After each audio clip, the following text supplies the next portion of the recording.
अब हम देखते हैं, अगला प्रश्न है डीबेस पर टिप्पणी लिखिए।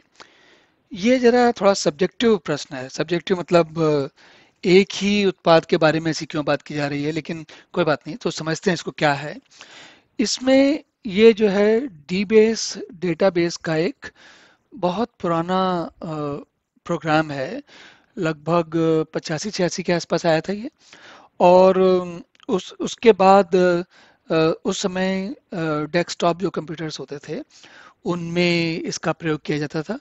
और छोटी कंपनियों के छोटे छोटे व्यापारी अपना बही खाता आम तौर पर डीबीएस में उस समय किसी प्रोग्रामर को पकड़ के उससे बनवा लेते थे और वो अपने कंप्यूटर पे चलवाया करते थे। या कई बार लोग बाग ऐसी सर्विस देते थे जिसमें एक अपने कंप्यूटर पे डेटाबेस का प्रोग्राम बनाएंगे, किसी का अकाउंटिंग रखेंगे, तो उसके लिए ये प्रोग्राम प्रयोग किया जाता था। 40 साल से ज़्यादा हो गए, लेकिन अभी तक ये बाजार में है। ये एक अच्छी बात है, कम से कम लोग बागों को पसंद आता है। तो इसमें क्या होता है, डीबेस का उदाहरण हम इसलिए ले रहे हैं क्योंकि ये एक सिंपल, एक साधारण डेटाबेस के बारे में आपको बता रहा है। और जिसमें एज ए मतलब छात्र की तरह है। हालांकि आजकल ओरेकल और माई सिक्वल जो है बिल्कुल मुफ्त वाला है, वो किसी को भी उपलब्ध है, उसका प्रयोग भी कर सकते हैं। तो किसी भी डेटाबेस में एक तो कोर इंजन होता है। इंजन मतलब उसका दिमाग होता है जो कि सारा काम करता है, हर सारे काम करता है।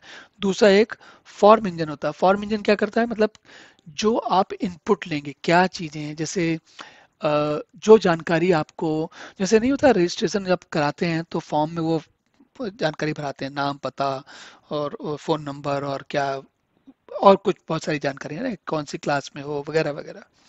तो वो क्या है, फॉर्म होता है। तो इसी तरीके से कंप्यूटर में जानकारी जब ली जाती है तो वो उसको कहते हैं फॉर्म इनपुट, मतलब फॉर्म से जानकारी ली जाती है। तो एक फॉर्म इंजन होता है। फिर एक क्वेरी सिस्टम होता है। क्वेरी सिस्टम का मतलब होता है जो कि डेटाबेस से, सर्वर से, डीबेस से बात करके जिसके मतलब जिसका प्रयोग करके आप जानकारी का आदान प्रदान करते हैं, मतलब लिखते हैं या पढ़ते हैं या जो बदलते हैं, जो भी करते हैं। और तीसरी चीज होती है प्रोग्रामिंग भाषा। मतलब अगर एक तो हुआ कि व्यक्तिगत तौर पे आदमी काम करे डेटाबेस के साथ, दूसरी चीज होती है कि एप्लीकेशन प्रोग्राम डेटाबेस से बात करे। तो वो जो जो भी बड़े सिस्टम होते हैं उसमें अधिकांश व्यक्ति नहीं करता, मैं और आप नहीं करते हैं।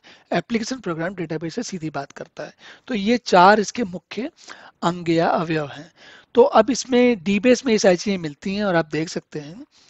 इसमें मजे की बात क्या है कि ये डीबेस 2 से आरंभ हुआ था, फिर 3 आया। देखिए 1984 में, हाँ मैं 85 समझ रहा था। और डीबेस 4 1988 में आया। और डीबीएस प्लस 2014 में आया। डीबीएस प्रो 4.0 ये बाद में 2015 के आसपास के समय पे आया। डीबीएस प्लस 10 आया, 11 आया। तो अभी भी ये चल रहा है।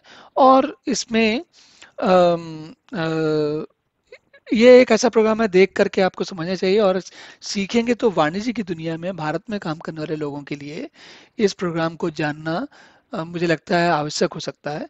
तो आपको इसको जानना चाहिए और देखना भी चाहिए।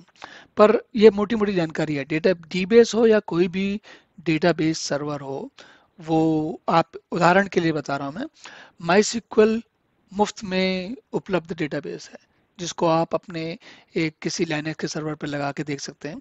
और इसके बारे में मैंने किसी एक और अपने वीडियो में चर्चा की है। अगर आपको देखना है तो वहाँ जाकर देख सकते हैं कि इसको कैसे लगाया जाता है वगैरह वगैरह, इसके साथ कैसे काम किया जाता है। और उसका पीछे उद्देश्य ये है कि अगर आपको डेटाबेस के साथ काम करना आता है तो फिर आप मतलब एक आपकी स्थिति सुधर जाती है और आप जल्दी काम पा सकते हैं, जल्दी सीख सकते हैं, बातों को समझ सकते हैं। इसलिए इसका प्रयोग जानना एक अच्छा अच्छा गुण साबित हो सकता है। तो अब अगला प्रश्न देखते हैं।